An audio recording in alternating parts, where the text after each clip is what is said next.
ከፈጣሪ የተቸረ ተፈጥሯዊ ጸጋ ቅድመ አባቶቻችንና አያቶቻችን ሳይጠቀሙበት አለፈ። እኛም ያው እንግዲህ ያው ዲኔም እንደምታው እንግዲህ እኛም እንደዛ እያለፍን ነው።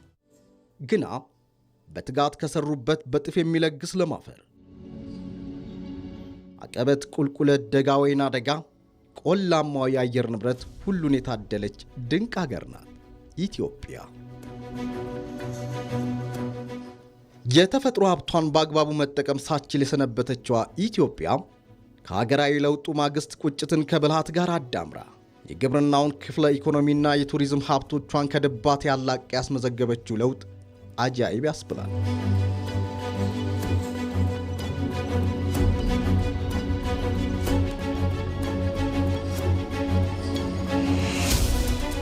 ገጠሩን ከከተማ አስተሳሳሪ፣ አምራቹን ከሸማቹ አጣማሪ የመንገድ መሰረተ ልማት ግንባታዎቿን ቢሆን የኢኮኖሚያ መዘወሪያዎች ናቸውና የሚታይ ለውጥ አስመዝግባባቸዋል።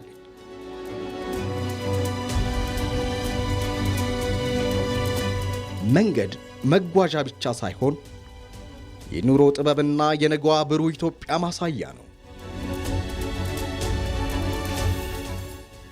ዛሬ በመላ አገሪቱ የሚገነቡ መንገዶች አስቀድሞ ከሚስተዋልባቸው የፕሮጀክቶች መጠናቀቂያ ጊዜ መንዛዛት ተላቀው ጊዜና ወጪን ቆጣቢ ቴክኖሎጂንም ወደ መጠቀም ምዕራፍ ተሸጋግረዋል።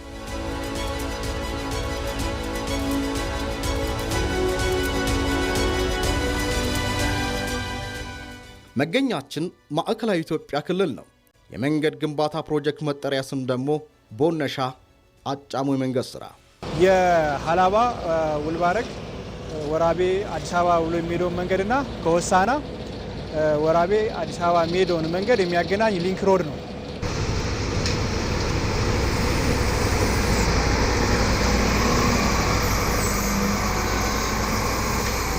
ይህ በኢትዮጵያ መንገዶች አስተዳደር አስገንቢነት በይርጋለም ኮንስትራክሽን ተቋራጭነት ጎልድዋና ኢንጂነሪንግ በማማከሩ በጥምረት የሚሰሩት ይህ መንገድ የፌዴራል መንግስት ወጪውን የሸፈነ ሲሆን የ22 ኪሎ ሜትር ርዝማኔም አለው። 22 ኪሎ ሜትር ነው የሚረዝመው። የሚሰራበት የመንገዱ ስታንዳርድ DC5 ሲሆን የመንገዱ ስፋት በገጠር 10 ሜትር፣ በቀበሌ 12 ሜትር እና በወረዳ መቀመጫዎች ላይ 20.5 ሜትር ሆኖ እየተሰራ ያለ መንገድ ነው።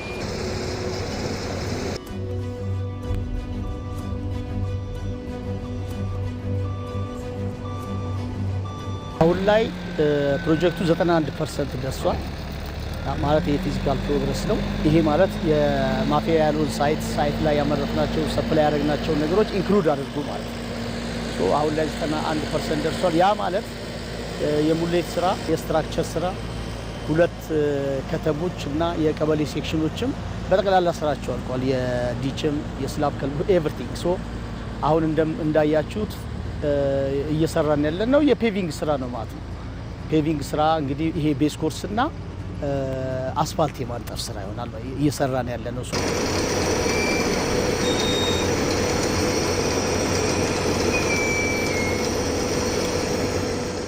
ይህ ለሻሾጎና አካባቢ ማህበረሰብ ከፍተኛ የሆነ ኢኮኖሚያዊ ጠቀሜታ ያለው መንገድ 3 ዞኖችን ከማስተሳሰሩን ባሻገር የማዕከላዊ ኢትዮጵያ ክልል ዋና ከተማ ወደ ሆነችው ሆሳናም ያዘልቃል። ሁለቱም መንገዶች ከማገናኘት ባለፈ የዚህን አካባቢ ማህበረሰብ ከክልል መቀመጫ ከሆሳና ከተማ ጋር የሚያገናኝ የረጅም ጊዜ የህዝብ ጥያቄ ነበር። የመልካም አስተዳደር ጥያቄ ሆኖ ረጅም ጊዜ ቆይቷል። ከቦነሻ ሆሳና መሄድ እጅግ በጣም ፈታኝ ነው የነበረውና ከዚህም የተነሳ እዚህ አካባቢ የሚመረቱ በእርሻ ዘርፍም በእንስሳት እርባታ ዘርፍም በጣም በርካታ ሀብት የሚመነጭበት ነው። ያንን ሀብት ወደ ሌላ አካባቢ መውሰድ ከሌላ አካባቢ ደግሞ እዚህ አካባቢ የሌለውን ሰዎች የግብይት የልውውጥ ስርዓት የሚያደርጉበትን እድል ጭምር አዳፍኖ ነው የነበረው። መንግስት የህዝብ ጥያቄ ለመመለስ በሰጠው ትኩረት ይሄኛው የአስፋልት መንገድ ከተጀመረ በኋላ ገና ሲጀመር ጀምሮ ነው ህዝቡ ከፍተኛ ደስታ መግለጽ የጀመረበት ሁኔታ የምናየው።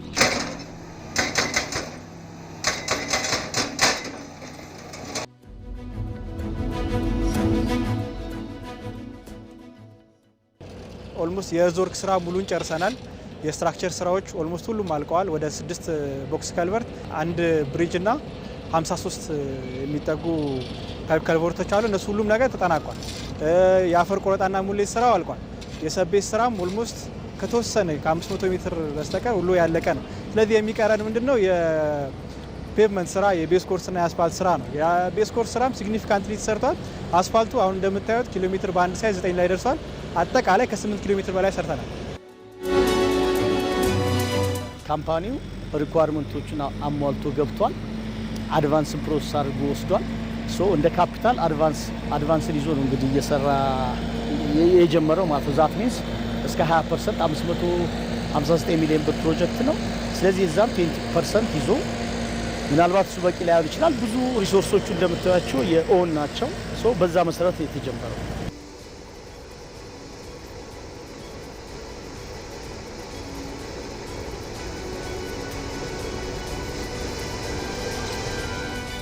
መንገዱን በ2 ዓመታት አጠናቆ ለአገልግሎት ክፍት ለማድረግ የተወጠነም ቢሆን በተቀመጠለት የጊዜ ገደብ ሊጠናቀቅ ግን አልቻለም። ተጨማሪ 3 ዓመታትንም ፈጅቷል። ፕሮጀክቱ ኦሪጂናል ኮንትራክት ታይሙ የነበረው ያልቃል ተብሎ የተገመተው በ2 ዓመት ነበር። አክቹሊ በዛ በ2 ዓመት አላለቀም። ላለማለቁ የተለያዩ ምክንያቶች አሉ። ራይት ኦፍ ዌይም የወቅቱን ያልጠበቀ ወይም የተራዘመ ዝናብና ያው የኮንትራክተሩም በቂ ሪሶርስ በበቂ ሁኔታ ያለማምጣት እንዳለ ሆኖ ማለት ነው። አሁን ላይ ኦልሞስት ሁሉም በሚባል ደረጃ የራይት ኦፍ ዌይ ችግር ተፈቷል። የኮንትራክተሩም የግንባታ ማሽኖችንና ሪሶርሶችን በወቅቱ ከማቅረብ አንጻር በቂ የሚባል መሻሻል አለ። ትልቁ የፕሮጀክቱ ችግር የነበረው የክረሺንግ ችግር ነበር። ቤዝ ኮርስ አስፋልት አግሪጌት አልተፈጨም ነበረ በበቂ ሁኔታ። አሁን ላይ ግን ለፕሮጀክቱ የሚያስፈልገውን አብዛኛውን ከ95% በላይ የአስፋልት አግሪጌት የቤዝ ኮርስ ጠጠር አፋጅተን ጨርሰናል። ይሄ አካባቢ ከሌሎች ፕሮጀክቶች ለየት የሚለው ስፔሻሊ የፋይናል የሰቤዝ ማቴሪያል ሶርስ በጣም ችግር አለ። ይህን ሙሉ በሙሉ ፕሮጀክት ኦልሞስት በሚባል መልኩ የተሰራው ከ00 ፕላስ 7 ኪሎ ሜትር ኦፍሴት ብላስት ተደርጎ ነው። ሰቤዙ ራሱ ብላስት ተደርጎ ነው የሰራው። እሱ በጣም ለፕሮጀክቱ ቻሌንጅ ነበር። ፋይናሊ 13 አካባቢ ያገኘነው ሰቤዝ ነው ፋይናል እያደረግን። ይሄ አንዱ ቻሌንጅ ነው። ዊዝን 20 ኪሎ ሜትር ራዲየስ ነው የሰቤዝ ማቴሪያል ያለው። ይሄ አንዱ ቻሌንጅ ነው። ሁለተኛ ደግሞ ፕሮጀክቱ ላይ የቤስ ኮርስ የአስፋልት አግሪጌትን ፕሮዲውስ ለማድረግ በጣም ዘግይተናል።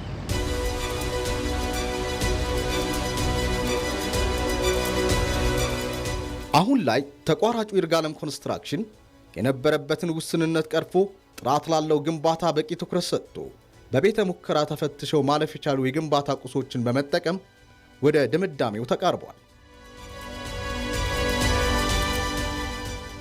ባለው የአካባቢው ማቴሪያል ጥራቱን የጠበቀ አግሪጌት ከአካባቢው በማፈላለግ በዚህ በሳይት ላቦራቶሪም በማዕከላዊ ላቦራቶሪም አስመርምረን ለፕሮጀክቱ ስፔሲፊኬሽን በሚያሟላ ስታንዳርድ አዘጋጅተን እየሰራን ነው። ፉል የላቦራቶሪ ክሮ አለን፣ የማቴሪያል ኢንጂነር አለን፣ የኮንሰልታንት ስታፍ ሙሉ አለን። ስለዚህ የግንባታ ቁጥጥሩ ሲሰራ ብቻ ሳይሆን ከፕሮዳክሽን ሳይት የቀጠለ ነው የሚሆነው። ቅድም እዛ አስፋልት ፕላንቱም ጋር እንዳየነው እዛም ጋር ኮንሰልታንቶች አሉ። የሚፈለገውን የግንባታ ቁጥጥርም የማቴሪያል ኳሊቲ ቁጥጥርም ይሰራሉ። አክቹሊ ፕሌስ ሲደረግም የቁጥጥር ስራው ይሰራል። አሁን ትኩረት ሰጥቶ እየሰራ ያለውና ህዝቡም እየፈለገ ያለው ኳሊቲ መንገድ ስለሆነ ኳሊቲን ለማረጋገጥ መጀመሪያ ማቴሪያሉን ከሶርሱ እስከ ማምጣት ሳምፕል አይደንቲፋይ አድርገን አጣርተን ላቦራቶሪ አስገብተን ላቦራቶሪ ስራ ላይ ሲያልፍ ያም ተሰርቶ ተጨማሪ ላቦራቶሪ ቴስት ሴንትራል ላቦራቶሪ አድርገን አጣርተን በኮንትራክቱ ስፔሲፊኬሽን መሰረት ማሟላቱን ማረጋገጥ ነው። ኮንሰልታንት ጋር ሆነን ዴይ ቱ ዴይ እሱን ኮንትራክቱ መሰረት ማሟላቱን ኳሊፋይ መሆኑን እናረጋግጣለን።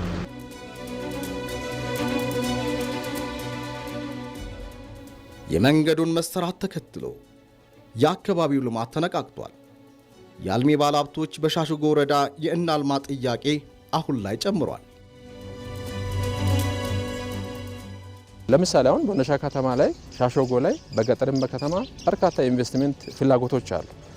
ለዛ ይሄን መንገድ ተከትሎ ነው የኢንቨስትመንት ፍላጎትም ሊመጣ የሚችለው። መንገድ በሌለበት የኢንቨስትመንት ኢሹ ሊነሳ አይችልም። ስለዚህ በግብርና ዘርፍ ላይ በከተማ ኢንቨስትመንት ላይ ሊሰማሩ የሚችሉ ሰዎችን ይስባል ማለት ነው የመንገዱ መፈጠር።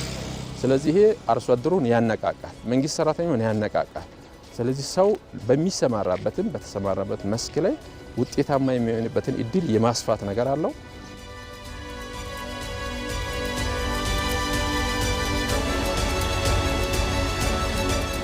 በዘንድሮ ዓመት ሙሉ ለሙሉ የዋናው የመንገድ ስራው እንጨርሳለን ብለን እየሰራን ነው የምንገኘው። ለዛ የሚያስፈልገው ማሽነሪ፣ የግብአት አቅርቦት ቀርበዋል። የዚህ ፕሮጀክት የክሪቲካል ከዚህ በኋላ ሊሆን የሚችለው ሰፕላይ ኦፍ ቢትመን ነው። መንገድ ባለስልጣንም አማራጮች አሉ። ሁለተኛ ደግሞ ኮንትራክተሩም ሰፕላይ ለማድረግ ስራዎችን እየሰራ ነው። ሶ ቤዚካሊ ኢራ እስካሁን በጣም እየረዳን ነው። እውነት ለመናገር በብዙ መንገድ እየረዱን ነው። ግን አሁንም ስቲል የሰራናቸው ፔመንቶች አሉ፣ ብሮች አሉ።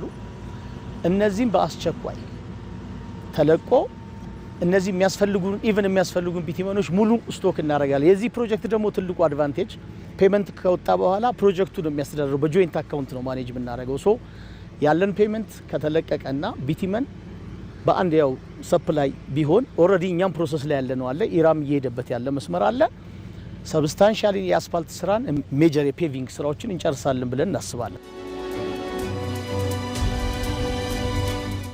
ወዲህ ከደቡብ ምዕራብ ሸዋ ኢትዮጵያ ከአምቦ ከተማ አቅራቢያ ከምትገኘው አስጎሪ ከተማ መነሻውን ያደረገውና መዳረሻውን ደንዲ ሎጅ ያደረገው መንገድ ግንባታን በመፋጠን ላይ ነው።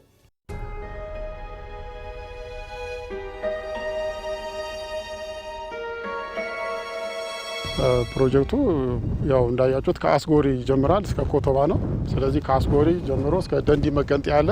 ከደንዲ መገንጠያ ደግሞ እስከ ሌክ ደንዲ አሁን ወደዚህ በዚህ በኩል በምናየው እስከዛ ይሄዳል። እንደገና ደግሞ ከደንዲ መገንጠያ ደግሞ ኮቶባ የምትባል ከተማ አለች፣ እዛ ድረስ ይደርሳልና አጠቃላይ የመንገዱ ርዝመት 35.7 ኪሎ ሜትር ይረዝማል። በቀላሉ ቱሪስት ወደ ቱሪስት መዳረሻ ለማድረስ ትራንስፖርቴሽን ኢሹ በደንብ የሚያቀላጥፍ መንገድ ነው። ጠቀሜታው በጣም ከፍተኛ ነው። ኢትዮጵያ ካሸበባት ድባቴ ስትላቀቅ ለዓለም አለኝ ብላ የገለጠችው ውብ የመስህብ ስፍራ ደንዲ ሐይቅ መዳረሻው ሲሆን አለፍ ሲል ደግሞ ኮተባ ከተማ ይዘልቃል። 35 ኪሎ ሜትር ርዝማኔ ያለው ይህ ፕሮጀክት በተለይ ደግሞ ከአስጎሪ ከተማ ደንዲ ሐይቅ ደርሶ እስከ በኪ የሚያዘልቀው ይህ ፕሮጀክት ታዲያ የአካባቢውን አርሶ አደር የመልማት ፍላጎት ከማረጋገጡን ባሻገር በተለይ እዚህ አካባቢ የሚመረቱ ምርቶችን በቀላሉ ወደ መሃል ገበያ ማቅረብ የሚያስችልን እድል ይፈጥራል። ለዘመናት ይህ መንገድ ረግረጋማና ጭቃ በመሆኑ በርካታ የማህበረሰብ አካላት ሮሮ ሲያሰሙበት የነበረ ፕሮጀክት ነው። ታዲያ ሲሲሲ የተሰኘው የቻይናው ድርጅት በገንቢነት የኢትዮጵያ መንገዶች አስተዳደር በአስገንቢነት ይህን ፕሮጀክት አሁን ላይ 50 ከመቶ ያህሉ ተጠናቋል። ይህ ፕሮጀክት ሙሉ በሙሉ እስከ 2020 ድረስ ተጠናቆ ለግልጋሎት ክፍት ይሆናል ተብሎም ይጠበቃል።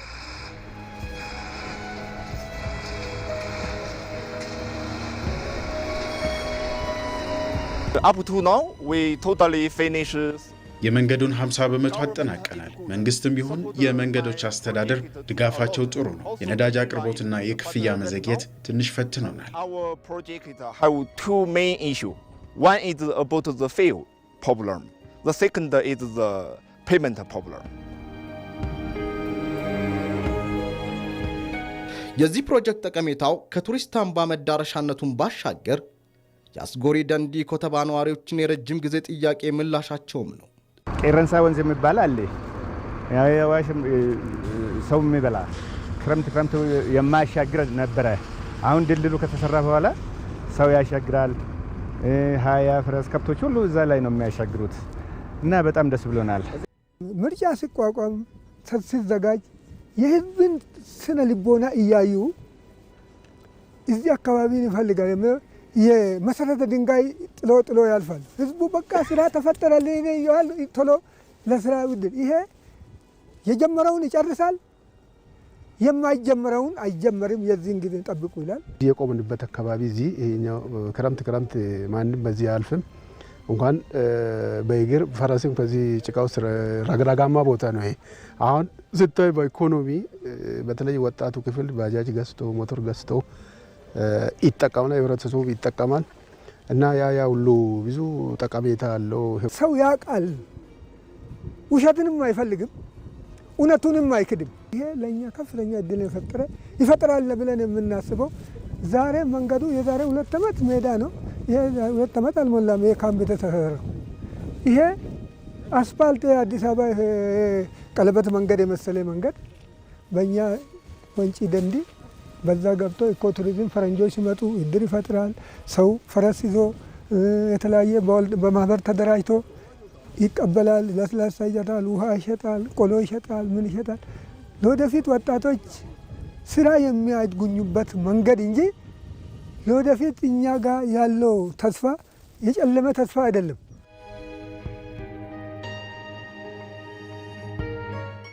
ጥራትን ማዕከል ያደረገ ፍጥነትን ደግሞ የውጤታማነት መለኪያ ካስማ በማድረግ አሰሪው የኢትዮጵያ መንገዶች አስተዳደርና የቻይና ፎርሲ ተቋራጭ ቅንጅታቸው ለአሁነኛው ምዕራፍ እንዳደረሳቸው ይገልጻሉ።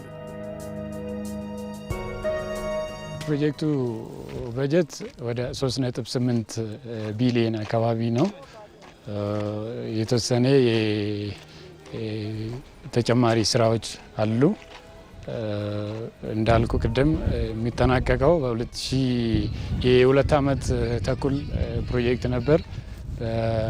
ተለዋጭ በተጨማሪ ስራ ጋር ተያይዘው ወደ 6 ወር የሚሆን የኮንስትራክሽን ጊዜው ኤክስቴንድ የተደረገ ሲሆን በ2020 ሂዳር ላይ በኮንትራቱ መሰረት የሚጠናቀቅ ይሆናል። የፕሮጀክቱ ስራ የሚጠናቀቀው በአበሻ አቆጣጠር በ2020 መጀመሪያ ላይ ህዳር ላይ ነው።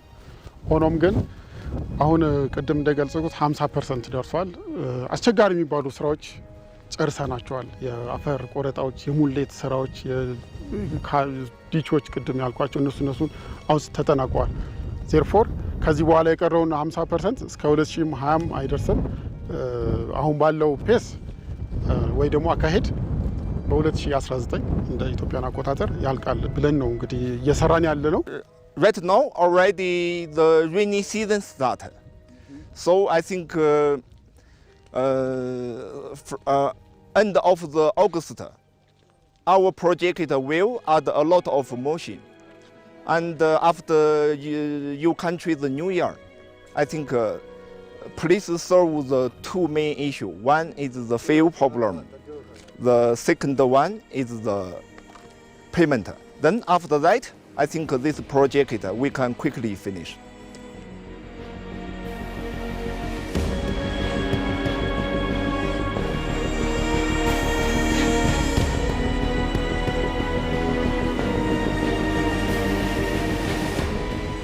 የብዝሃ ሕይወት ሰገነት የፈጣሪ ችሮታ ማሳያ የደንዲ ሐይቅ ለምቶ የብዙዎችን ቀልብ ገዝቷል። ወደ መሰቡ መዳረሻ ይህ መነሻውን ካስጎሪ ከተማ ያደረገው አቋራጭ መንገድ መጠናቀቅ ለአካባቢው ነዋሪዎች ሌላም ተስፋ ይዟል። ለወደፊት የሥራ ዕድልን ይፈጥራል ብለን ለሚቀጥሉት ትውልድ ለኛ ከኛ በኋላ ላሉት ወጣቶች ይሄ ወደ ውጭ ሀገር እየኮበለለ በመንገድ ላይ በባህር በውሃ ምናምን እየተበላ ያለው እኛ ወደ ውጭ የምንለው የሀገር ውስጥ ዕድል ተፈጥሮ ባለሀብቶች ገብቶ የሥራ ዕድልን ኢንዱስትሪን የተለያየ የሚያገኙት መንገድ ሲኖርና ማብራት ሲኖር ነው። እዚህ አካባቢ እንደሚታወቀው ከዛሬ 5 ዓመት 6 ዓመት ይህ አካባቢ በእንትን ነው የሚታወቀው። አካባቢ በሪሻ ነው የሚታወቀው። ይሄ ፕሮጀክት ከተጀመረ ወዲህ ወጣቱ ወደ ስራ ገባ። ህብረተሰቡም ቀን ስራም ሰርቶ የሚኖር ህብረተሰቡም አለ። ሴቶቹም ወጣቶቹም አሁን ጠቅላላ እንዳለ ህብረተሰቡ በኢኮኖሚ ጠቀሜታ ሁሉም ሰው ህብረተሰቡ ወደ እንትን ገብቷል ወደ ስራ። ይሄ ደግሞ ከፍተኛ ለነሱ ለባለሀብቶች የሀገር በቀል ባለሀብቶች የመጀመሪያ እድልን ይከፍታል። ከዛ በኋላ ደግሞ ከሀገር በቀል በኋላ ደግሞ የሚመጡ የውጭ ባለሀብቶች ከነሱን ተከትሎ ይመጣሉ። ለእኛም እድል ይከፈታል። በመላ ሀገሪቱ ገጠሩን ከከተማ አስተሳሳሪ ደረጃቸውን የጠበቁ በቴክኖሎጂ የተደገፉ መንገዶችን የማስፋቱ ሥራ አሁንም ተጠናክሮ ቀጥሏል።